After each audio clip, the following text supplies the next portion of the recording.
I have an article here from WRAL News. Woo! North Carolina lawmakers name-check famous pro wrestler Ric Flair in new bill. A bipartisan bill filed in the North Carolina Senate Monday would earmark $500,000 to study the feasibility of creating a professional wrestling Hall of Fame museum in the state. They're calling it the Ric Flair Act. Flair, also known as Nature Boy, has had a 50-year career in professional wrestling, including bouts at WRAL when the station hosted live wrestling matches in the 70s. By the way, that's the station in Raleigh, WRAL, imagine that they used to have the tapings at, yes. Flair claimed the world title multiple times over the years as he moved between wrestling organizations. With his trademark shock of blonde hair, his big gold belt, and his signature woo! Woo! You sounded like you hurt your ribs. Well, I was on trying that to figure out how to last end it in a sentence. It's hard when you use it in a sentence as opposed to just woo! But when you actually have to go to another word right after it, it's hard to figure out the transition. And his signature woo! Flair became a local celebrity in North Carolina. He lived in Charlotte for many years. Senate Bill 404, the Ric Flair Act, is titled... Yeah, hold on here. This is what I was laughing about because, listen, this is why it's named the Ric Flair Act. An act to remember iconic combatants through fostering learning awareness and interest in wrestling. RASSLING. They got all the way to the end and they said we can't make it fucking fit unless we do that. It directs $500,000. His name should have been Flow. It directs It directs $500,000 to the North Carolina Department of Natural and Cultural Resources to study the matter. The agency would be expected to deliver a report to state lawmakers by the summer of 2026. God damn it.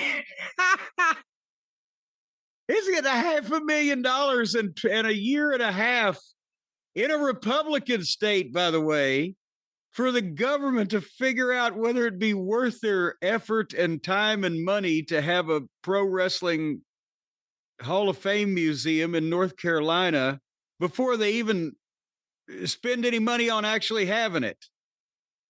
Well, State Senator, I believe, Jay Chaudhry, if I'm saying that correctly, said the bill celebrates professional wrestling's cultural and historic ties to North Carolina. He said he grew up watching pro wrestling on WRAL in Raleigh.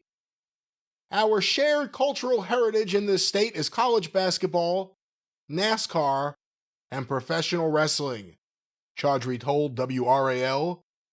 Professional wrestling still hasn't gotten the recognition it deserves. At least 2 other professional wrestling museums are in operation in Iowa and New York.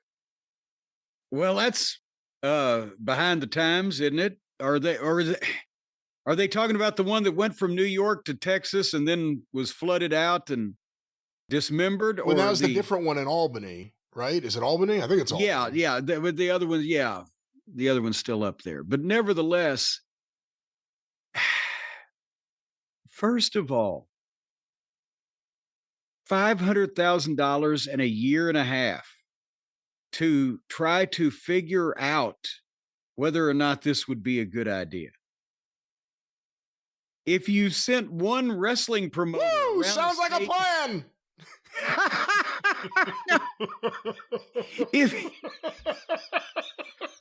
Well, no, I'm not even knocking Flair with this. This is out of his hands. He just served as the anagram for this, but there was the Ric Flair North Carolina lottery ticket.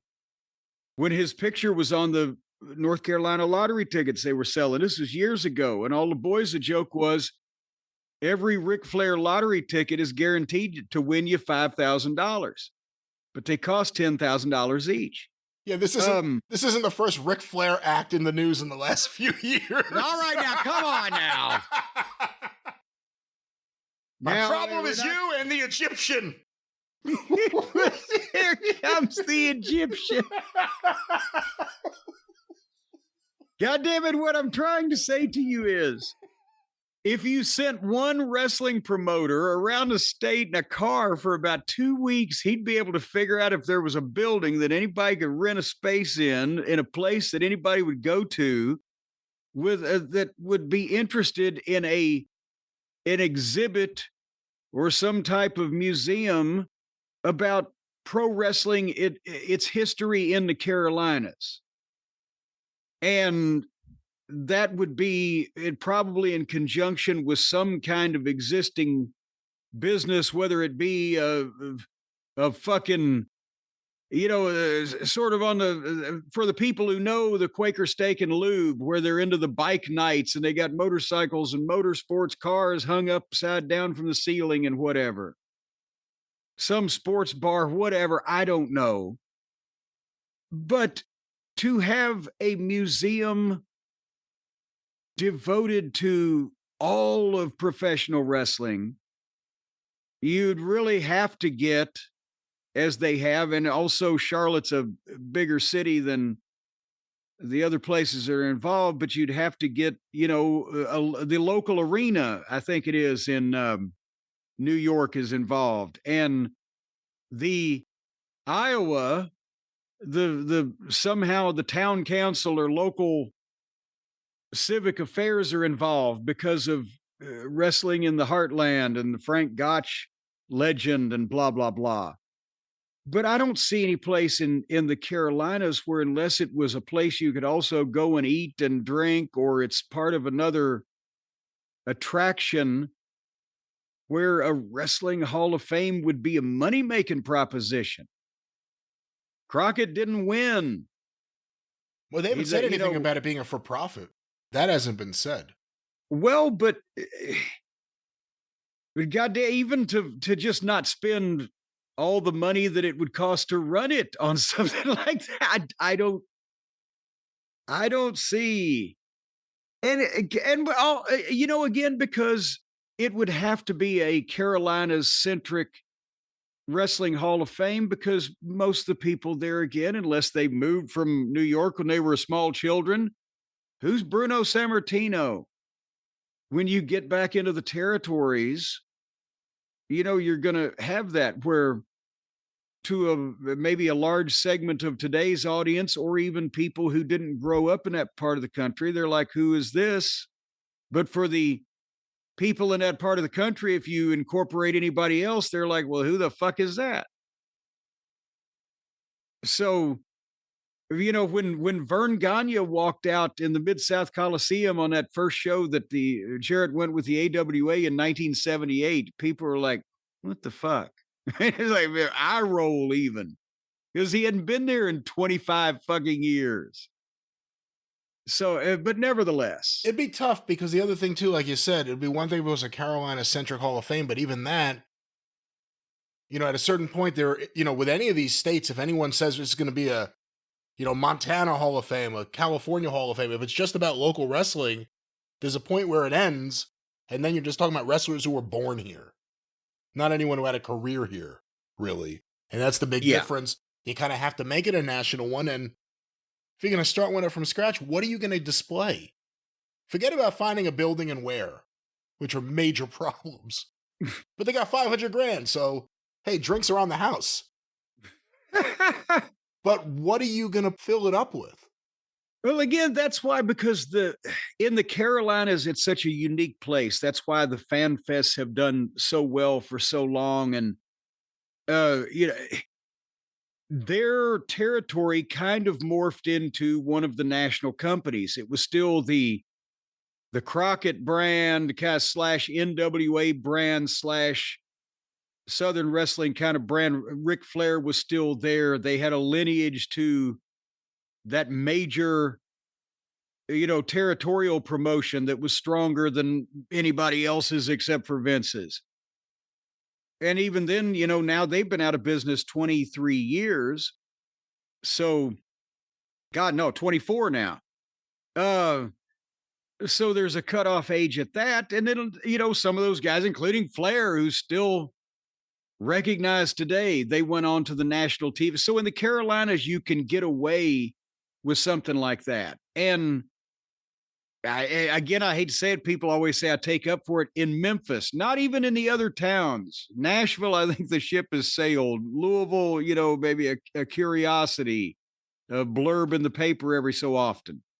Memphis still remembers its wrestling history.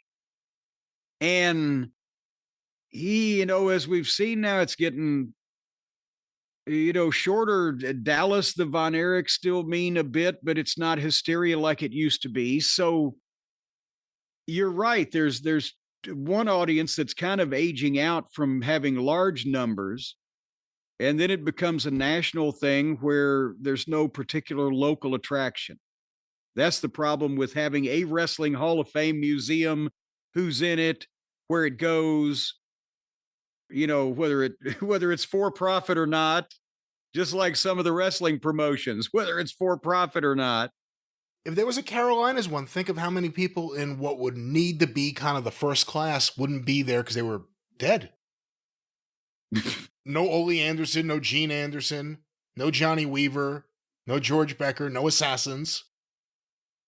That's just no Sweet Hansen, no Yes. Rip Hawk, no Johnny Valentine. Flair's there, no Blackjack Mulligan. Ken Patera's there. There's a man with a bucket following him. There's a man with a bucket over there telling me it's time to beware. But yeah, and that's the thing is that, but if you said Weaver and Becker maybe 20 years ago to almost anybody except people in the Carolinas, they'd have been, what? And now that point has been reached, but all but the most dedicated of the wrestling fans in the Carolinas, Weaver and Becker. You got Steamboat, you got Flair, you got Greg Valentine. No Wahoo. I mean, there's a cutoff. There's like a firm cutoff, and that's the thing. It's hard to do a state-by-state one. So everything's going to be a national one where you'll have going in this year, the Andersons, Bill Ward, and, Earl Hebner, the Hebners, and some guy from NXT you've never heard of. And we're going to celebrate the women with one of those noted women wrestlers from the Carolinas. That's what it'll become. Well, I'm glad to see you're so optimistic. Right? I mean, that's what it always becomes. Every one of these things that pops up, all of a sudden it becomes just, let's give everyone an award. Anyone who shows up, get it. Well, it's like the Mike Lano thing. Mike Lano used to just show up and hand out plaques. Now the Halls of Fame do it. Show up, get a plaque. Let us give you a plaque. Did you ever think it was funny that Lano had such an obsession with plaque in both of his interests? That's funny. That's a deep one. But see, you're already, this horse is not going to leave the barn, cowboy. You're already talking about whether it's going to go or not. And no, they've spent appropriated $500,000 that they will spend somehow to determine that, no, we can't fucking do this. Well, let's see though. Because you know what they'll probably do? They'll probably experiment. There will be no experimentation. They'll probably see what is being done in Iowa at the Tragos, whatever the fuck it is, at the Thez Hall of Fame. They'll see what's going on in Albany. Remember, the one in Albany now is part of an arena. That's right. That's what I remembered earlier. Yeah. It used to be the Albany Civic Center, and now I think it's is it the MVP Arena? Did MVP buy a controlling interest in that? It may be the MVP Arena, but my point is that kind of thing where maybe, we'll see. It's the Carolinas. Maybe they could find a place to put it that's already there. Maybe they could find a sponsor. I'm not saying it'll be successful, but I'm saying I'm not giving up on the idea they're going to do this and not do something. You know what? The first exit on I-95 from the North Carolina state line over into South Carolina, right next to south of the border, they can put in the Wrestling Hall of Fame. And then the kids can go and ride the plaster donkeys and get the sombreros and eat the Mexican food that costs 3 times as much as anything else that you'll ever find, and then go across the street and see the Wrestling Hall of Fame. Slaughter and Cornette will come out and march around with the fans. Slaughter and Cornette.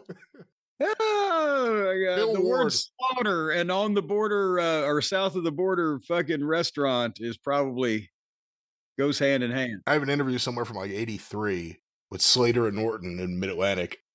And Bill Ward brings him in. And by that point, he's an old man. You know, he used to host the show. Before Bob Caudle, he was hosting the show. And he goes, come on in here right now, Dick Slater, Dory Funk Jr. And Slater starts doing his promo. And then at the very end, Orton, who's been standing in the back with his sunglasses on, his cowboy hat on, just his arms crossed, he goes, Bill Ward, do I look asleep? No, sir. Don't call me Dory Funk Jr.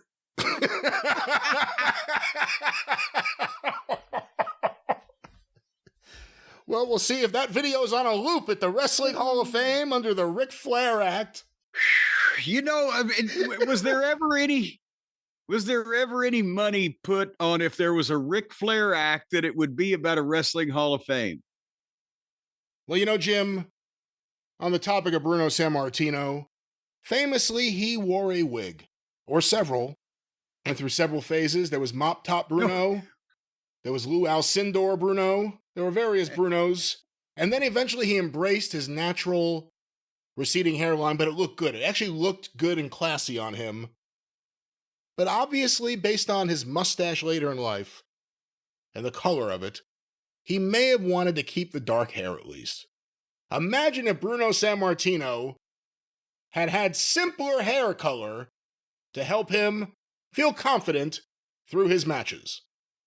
It would have been simpler. But back then in the days of yore, you talk about black hair and gray hair, they were seeing black and white. So there was only one or the other. You couldn't even go in between there. It was all more difficult back in those days. And yet, you know, Bruno was not the only one who was challenged. He wore, you know, a couple of those wig devices. One time he looked like he was wearing a couple of them at the same time. Wahoo McDaniel, I've mentioned this. Remember the can of black spray hair?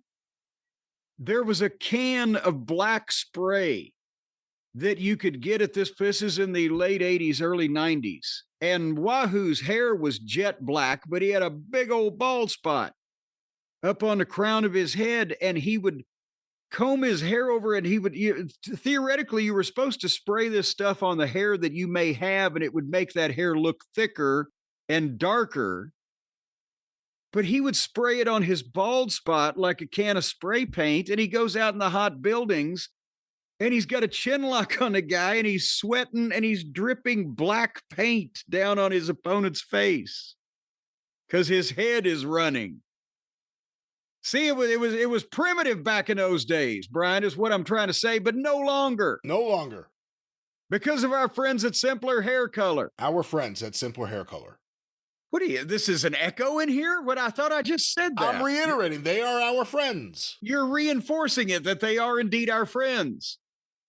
And I don't think anybody was thinking I was lying. I normally don't have friends. So if I call someone my friend, one would think that would mean that most people would say, well, God, they ought to be halfway decent then if he says they're his friends because he don't like nobody. Well, friends don't let friends go prematurely gray. Well, and see, look at what happened to me. You saw the video of me because people have already been seeing me before I found out about this. Because again, Simpler Hair Color has made it easier, simpler for you to color your hair. And I, being somewhat of a quasi-celebrity over the last number of years, people have seen me show up with a bit of grayness now. So it would be, I'm afraid, jarring if suddenly they saw me switch around. But there's still hope for a lot of people out there who are just starting to get gray, or people who've been gray for a while, but let's face it, nobody knows who the fuck you are. Out there, you're a gray-headed person, but you're not a celebrity. You trudge back and forth to a menial existence, a nagging wife, and ungrateful children. Why? And there's one thing you think, and also if I just looked good, if I just looked young like I used to, but life is the shits, they treat me like shit, and I look like shit. Well, we can do something about one of those. There are plenty of people with happy lives who just want to enjoy the color of their hair the way they want it to be. Let's focus on the way they happiness. want it to be. That's the point is. But see, if nobody knows what you used to look like, you can all of a sudden look better and people will go, hey, look at that guy. He looks good, because they probably never noticed you before because you looked like shit. So the point is, take years off your life visually. You can look years younger. You can take years off your life with simpler hair color, because you can go from being an old gray-headed, broken down Grizzly Adams looking son of a bitch with one good shave and some simpler hair color later, and you look like Cary Grant or Clark Gable or fucking Humphrey Bogart, that's right. You'll look like him too, because and I'm telling you, I got the stuff here, Brian. Can you hear? Hold on, I'm setting this down and I'm getting this other thing. They sent the whole box. It comes in a black box. So like the old plain brown wrapper, well, this is a plain black box. People wouldn't know. They might think it was something innocuous, like you're buying marital aids from, overseas on the internet or something. They don't know whether you're coloring your hair or not. And the whole box comes with not only the pump, it's not a spray, it's a pump, but it's a can of the simpler hair color formula. It's a cream. They give you the gloves. They give you a cleansing wipe and a couple of these nice brushes here. One of them's wrapped in plastic to put it on with, and an instruction booklet on exactly what you pump this stuff out. You put it on. You go by your guidebook. It looks like a Sherwin-Williams catalog. It's got the different shades that you could be if you're a shady type character. And then you just put it on and wait, and then you take it off, and well, you don't take it off because it's on there, but you know what I'm saying. And that's it. It's not like when you go to the store and you buy this slop where it's like turning a bucket of paint over your head and you got to repaint the entire bathroom just to change your hair color. What I'm thinking about doing, honestly, is the folks at simplerhaircolor.com have made it so easy. I'm going to start with my chest hair. And I'm going to see if anybody notices. And then hear me out. No. Hear me out. I will not. Then I'm going to grow a beard. No. And I'm going to color the beard so it's not gray, it's brown. No. And then when they look at me and they say, well, his chest hair is brown and his beard is brown. Who's they? And his head's gray, but they're going to think that I'm coloring my head gray on purpose. Again, the public, that is. Again, first of all, I don't know where you're going to be walking around the public and moving your chest hair, but no, this is not going to happen. Second of all, well, when it gets long in the wintertime, because I want to be warmer, it sticks out through the fucking buttons in my shirt. Simpler. This whole process is simpler. Hair. Yes. Let's focus on that word, hair, as in the top of your head. What do you think I got on my chest? Scales? Let's talk about coloring the hair on top of your head in the simpler way with simpler hair color. Well, right now, folks, you can say goodbye to grays the easy way. That doesn't hardly rhyme. It should be say goodbye to gray the easy way. But it says say goodbye to gray the easy way. But nevertheless, you can say finay to gray the easy way. Right now with simpler hair color, what you do is you go to and they can tell you more about it than I can. And they got a book. There's a book in here. It tells you exactly. A simpleton could read this. It looks like a goddamn Dr. Seuss cat in the hat bullshit. It's so easy. That's why they call it simpler. It's for all you simpletons out there. Go to simplerhaircolor.com/JCE and use the code JCE for 10% off of your order. And they will send you a box of the things that I just told you about that they sent me. And you will see that it's easy to apply and clean and good for you. And also it tastes great. No. This cream that you put through you. Well, if you lick your fingers when you're trying to touch up your head. It's not offensive or anything. It's offensive to say things that aren't right. And of course, these are not to be ingested. They are to color your hair. Well, quit licking your fingers then. Yes, but it's gentler ingredients. And I'll have you know that here's what they don't give you in this can of simpler hair color. There's no ammonia, parabens, PPD, gluten. It's gluten-free. So that means that, folks, if you're on one of these gluten-free diets, you can go to town on guzzling some of this stuff. There is no cruelty involved. That no means one can drink that. Let's not. No. It's gluten-free. Well, but I guess you won't absorb any gluten from this formula. I assume if you're gluten-free, it's sort of like you can taste it, but you just can't swallow it. Let's not evaluate it. Let's just mention it. Don't swallow any of this, folks. And also, it's cruelty-free. That means even if you still look like shit after you use this product because you're just an ugly person, they will not tell you that. That has nothing to do with cruelty-free, but let's not be cruel to the listeners. Well, some people are put off by comments like that. And there's no animal testing. They are not.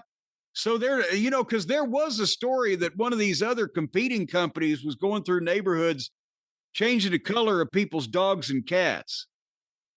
Again, I can't speak to with simpler hair color. I can't speak on whatever you see on your news, but once again, let's take it all right back home, Jim. Right back home. For the listeners out there, Mr. and Mrs. America, who want to look younger or want their hair to look the way they want it to look, simpler hair color is there for them. How can the listeners get it? They can go to simplerhaircolor.com/JCE and use the code JCE for 10% off of their order. That's the promo code JCE at simplerhaircolor.com for 10% off. And you can take it right home, or you can actually, this is so easy. You can do this at like a public water fountain or something. Just take 5 minutes. Why don't we just do it at home? Just go to the mall and do it at the water fountain. And that way a lot of people will see how much better you look. And you might get a free date to go to Sbarro or Orange Julius or something. Once again, do it at home. Simpler hair color. One more time, Jim. What's that? Well, you can. Birds do it. Bees do it. Everybody in the trees do it. You can do it for 10% off with the promo code JCE.